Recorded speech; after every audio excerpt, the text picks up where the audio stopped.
Hello, আসসালামু আলাইকুম। দেখেন, নদীতে ঝড় শুরু হয়ে গেছে। দেখেন, একটা কালবৈশাখী ঝড়। কি পরিমাণ ঢেউ!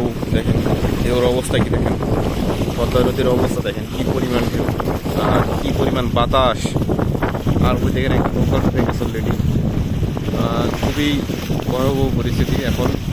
এই সিজনটা মানে দুদিন আগেও বন্যা হয়ে গেছে। প্রচুর পরিমাণ বাতাস প্লাস হিউজ পরিমাণ ঢেউ। দেখেন কি পরিমাণ ঢেউ, মানে হিউজ, যা বলার মতো না। নদীর আস্তে আস্তে দুর্গম ফিরে বাড়তেছে। দেখেন যে গত বছর আসতেছে কেবল এই ঢেউ প্লাস বাতাস প্লাস ঝড় তুফান এখন আস্তে আস্তে লেগেই থাকবে।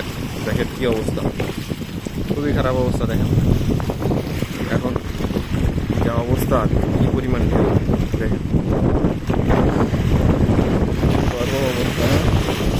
মনে হয় বৃষ্টি নামার সম্ভাবনা আছে। এখন আমি আসছি গোসল করার জন্য। কি অবস্থা, কি অবস্থা! দেখেন ভয়াবহ ঢেউ, দেখেন খুবই ভয়াবহ ঢেউ। নদীর ভিতরে যা নৌকা যা ছিল সব কিনার চাপে গেছে। দেখেন এখন একটা নৌকা নাই। যারা মাছ ধরা নৌকা আছে জেলেরা সবাই ওই যে দেখেন কিনার চাপে গেছে, তারা ঘাটে চলে গেছে। কারণ হিউজ পরিমাণ ঢেউ হইতেছে। যার কারণে সবাই যা নিরাপদ স্থানে চলে গেছে। পরিস্থিতি খুবই খারাপ। যে কোনো মুহূর্তে বড় ধরনের জ্বর তৈরি হইতে পারে। দেখেন কি পরিমাণ ঢেউ, মানে ভয়াবহ লেভেলের ঢেউ বইতেছে আর অনেক বাতাস। ঠিক আছে, তো আমি আসলাম এখন গোসল করার জন্য। আমি গোসল করে এখনই চলে যাব। দেখেন সবাই আমার এই চ্যানেলটা সাবস্ক্রাইব করে দেবেন, পাশে থাকবেন লাইক ঘন্টা বাজিয়ে দেবেন, যেন আমি আপনাদের মাঝে আরও ভিডিও নিয়ে আসতে পারি।